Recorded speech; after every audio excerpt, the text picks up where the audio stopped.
प्रणाम आप सभी को। मेरा नाम रोशन है।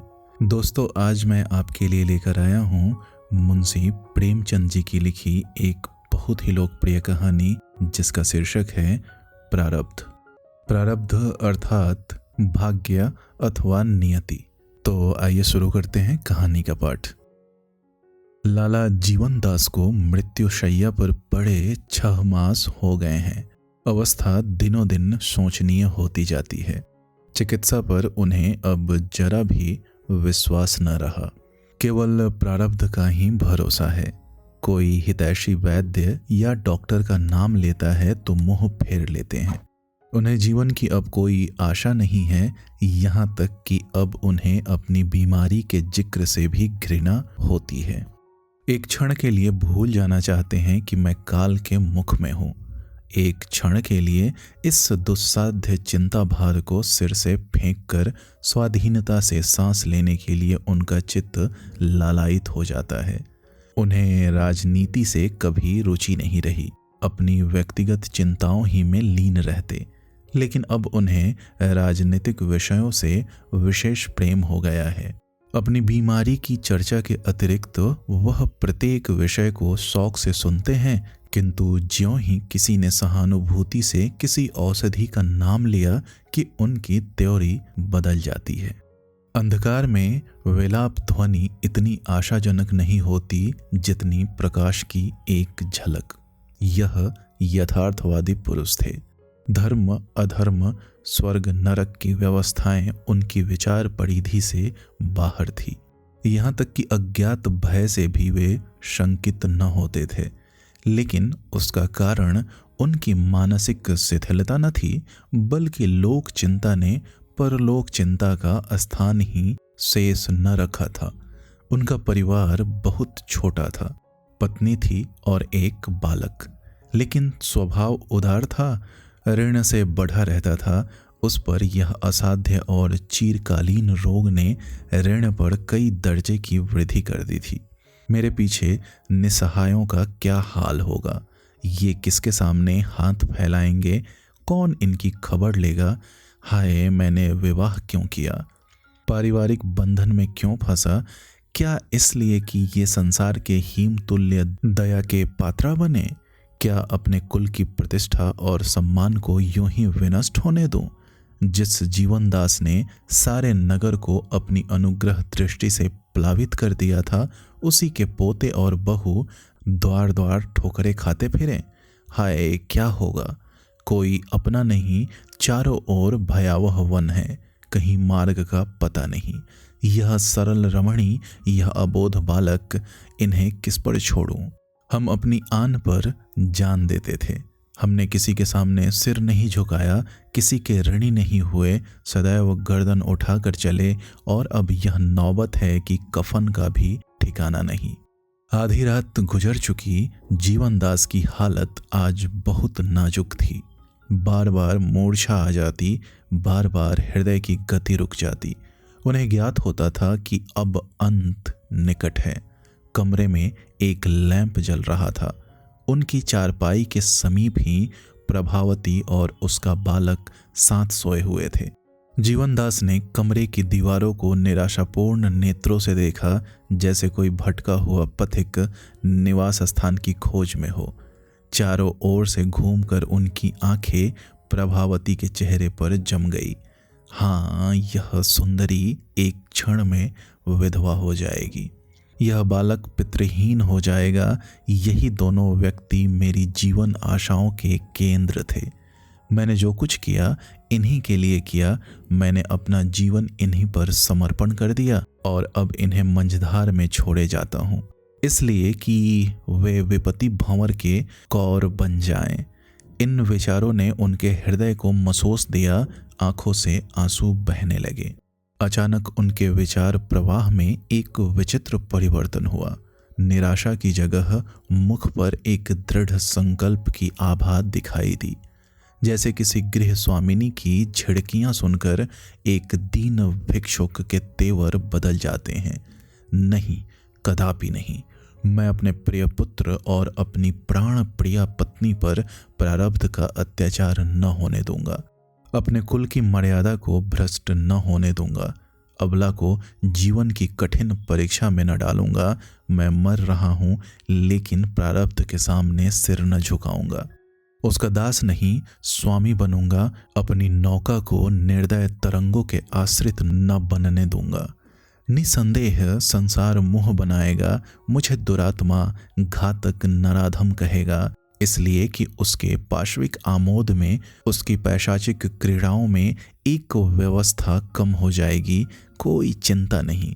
मुझे संतोष तो रहेगा कि उसका अत्याचार मेरा बाल भी बांका नहीं कर सकता। उसकी अनर्थ लीला से मैं सुरक्षित हूँ। जीवनदास के मुख पर वर्णहीन संकल्प अंकित था। वह संकल्प जो आत्महत्या का सूचक है। वह बिछौने से उठे, मगर हाथ पांव थर थर कांप रहे थे।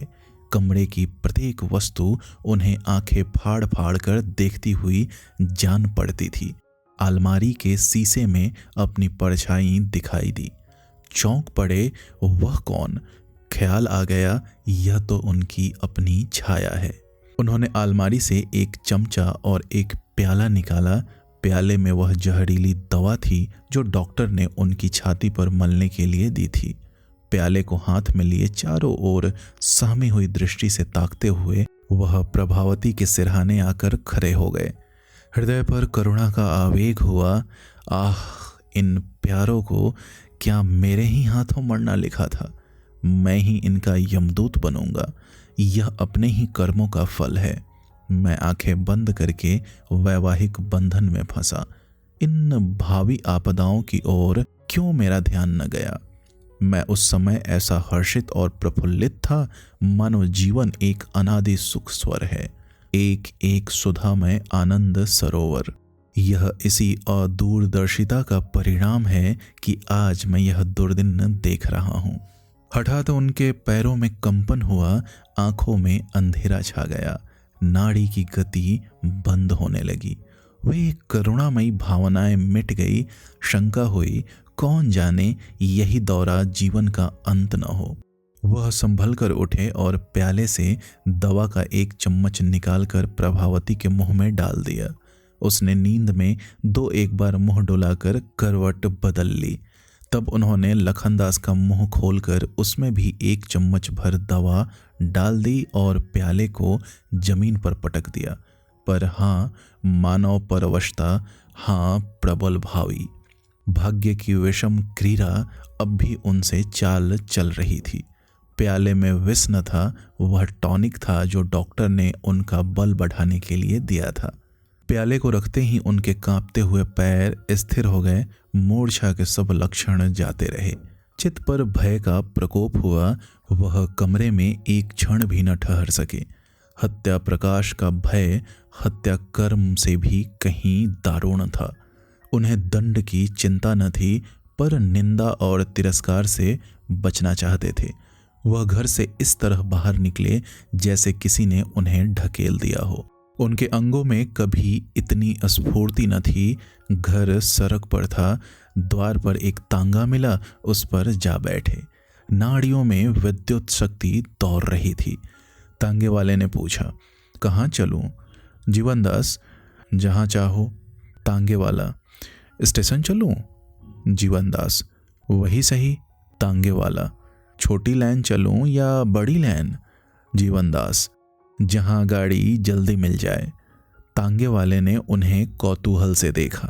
परिचित था, बोला, आपकी तबीयत अच्छी नहीं है क्या? और कोई साथ न जाएगा? जीवनदास ने जवाब दिया, नहीं, मैं अकेला ही जाऊंगा। तांगे वाला, आप कहाँ जाना चाहते हैं? जीवनदास, बहुत बातें न करो, यहाँ से जल्दी चलो। तांगे वाले ने घोड़े को चाबुक लगाया और स्टेशन की ओर चला। जीवनदास वहां पहुंचते ही तांगे से कूद पड़े और स्टेशन के अंदर चले।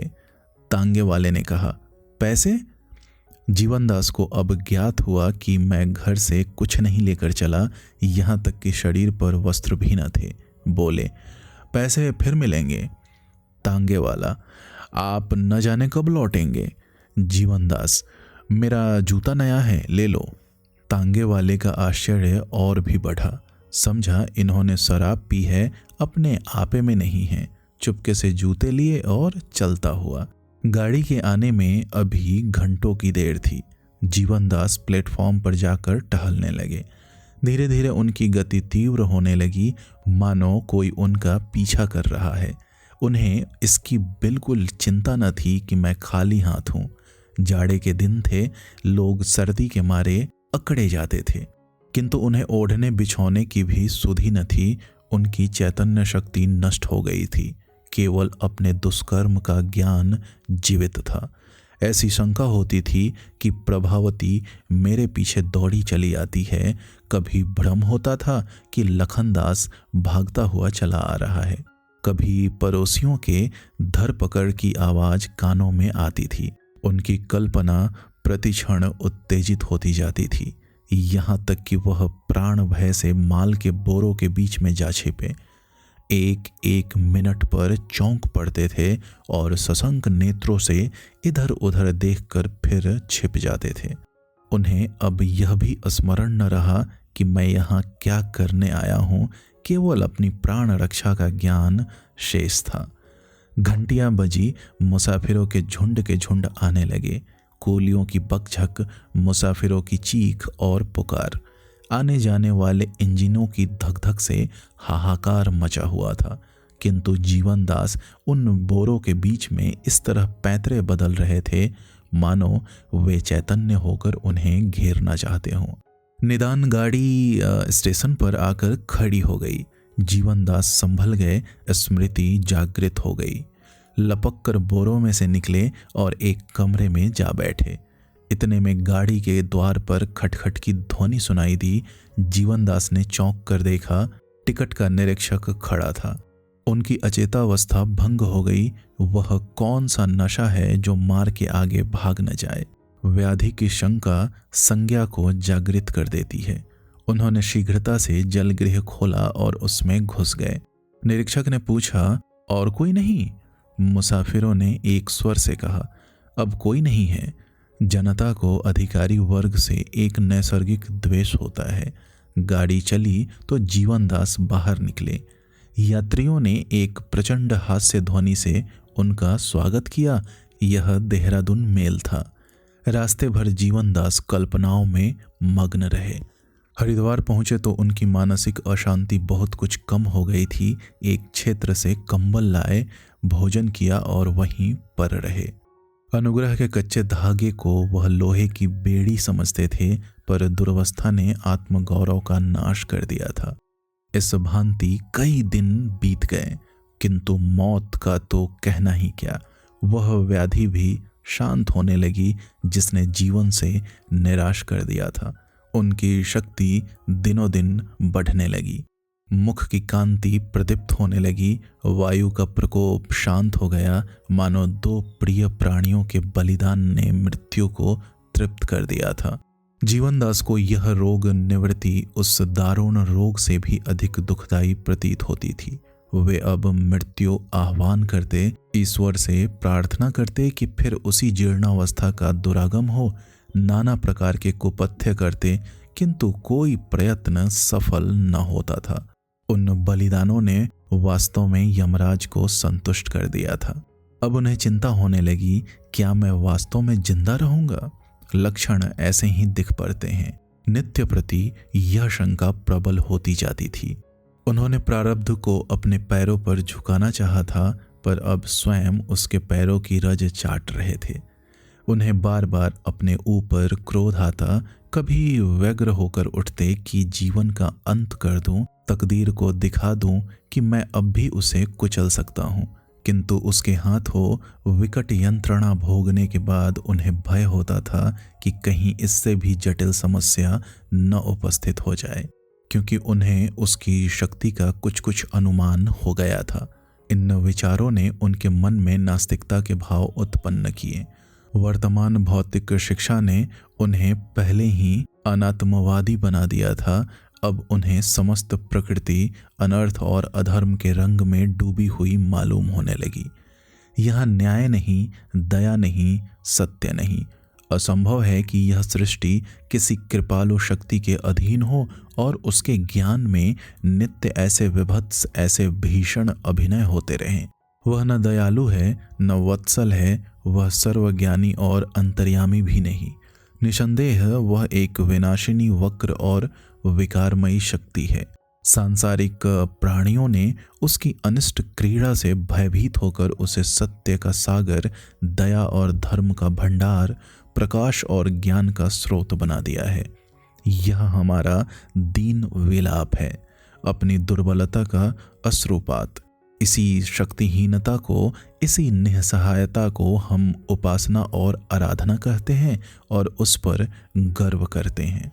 दार्शनिकों का कथन है कि यह प्रकृति अटल नियमों के अधीन है। यह भी उनकी श्रद्धालुता है।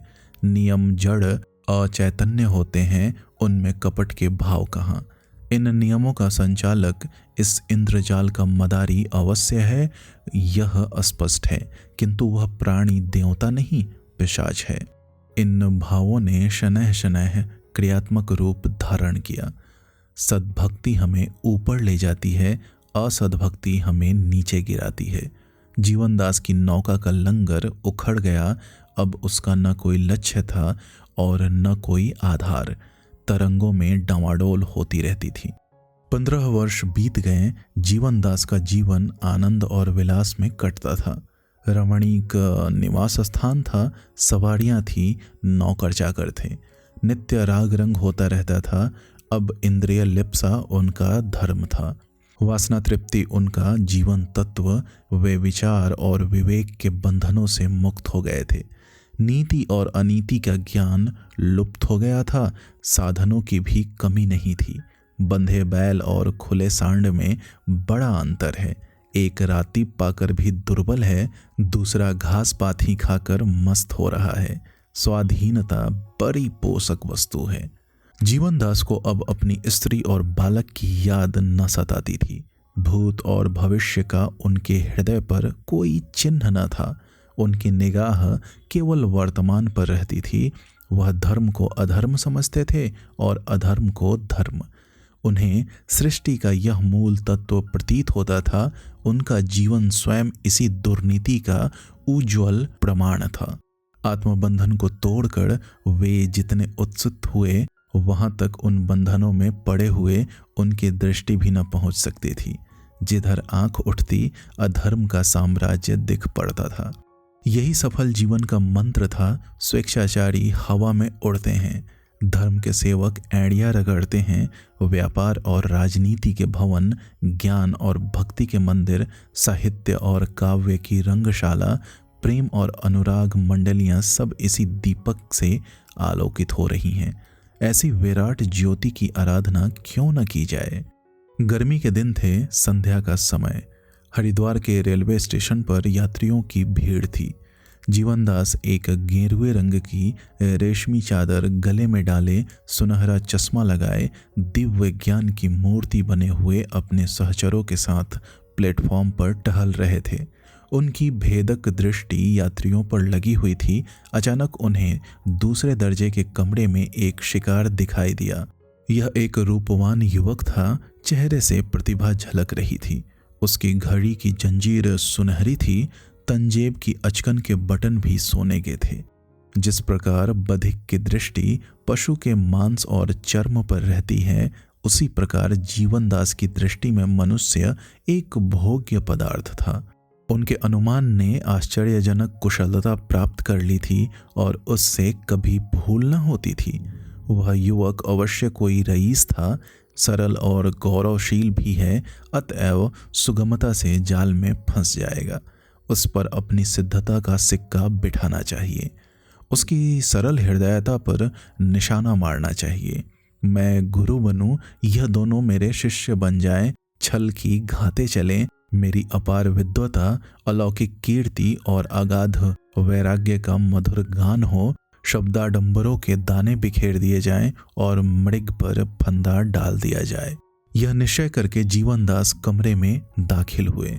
युवक ने उनकी ओर गौर से देखा, जैसे अपने भूले हुए मित्र को पहचानने की चेष्टा कर रहा हो। अब अधीर होकर बोला, महात्मा जी, आपका स्थान कहाँ है? जीवनदास प्रसन्न होकर बोला, बच्चा, संतों का स्थान कहाँ, समस्त संसार हमारा स्थान है। युवक ने पूछा, आपका शुभ नाम लाला जीवनदास तो नहीं है? जीवनदास चौंक पड़े, छाती बल्लियों उछलने लगी, चेहरे पर हवाइयां उड़ने लगी।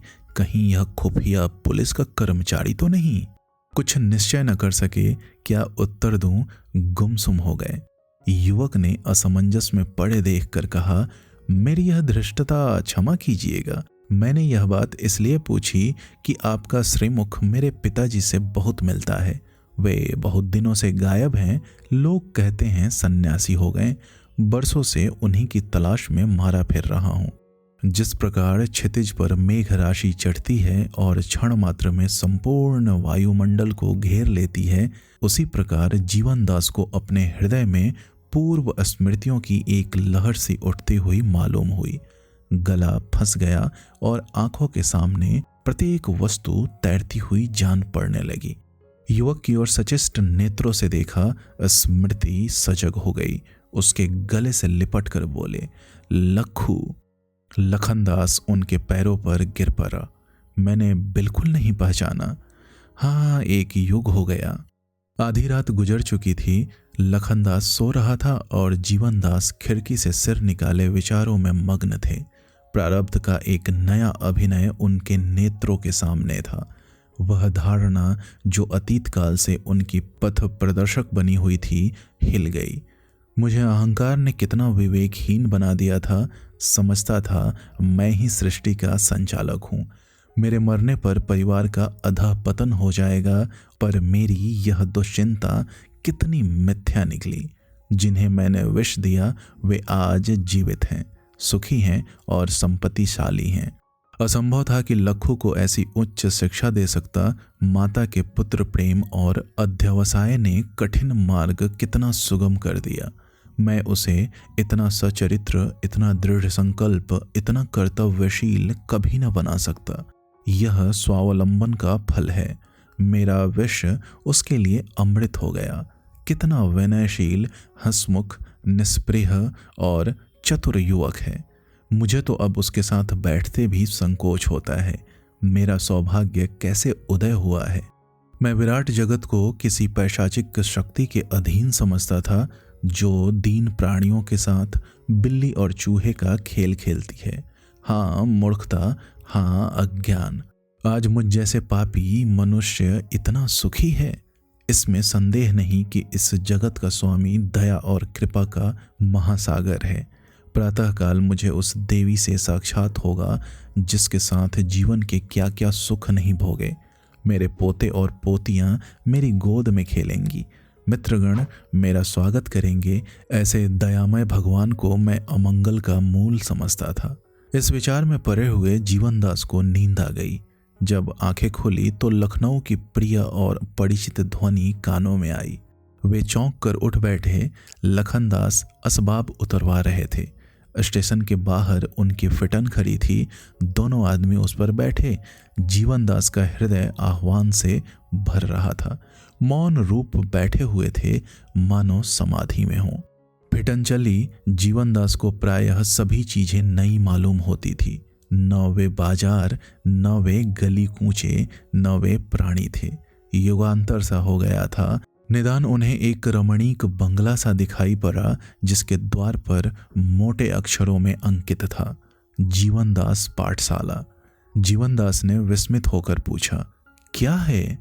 लखनदास ने कहा, माताजी ने आपके स्मृति रूप यह पाठशाला खोली है। कई लड़के छात्रवृत्ति पाते हैं। जीवनदास का दिल और भी बैठ गया।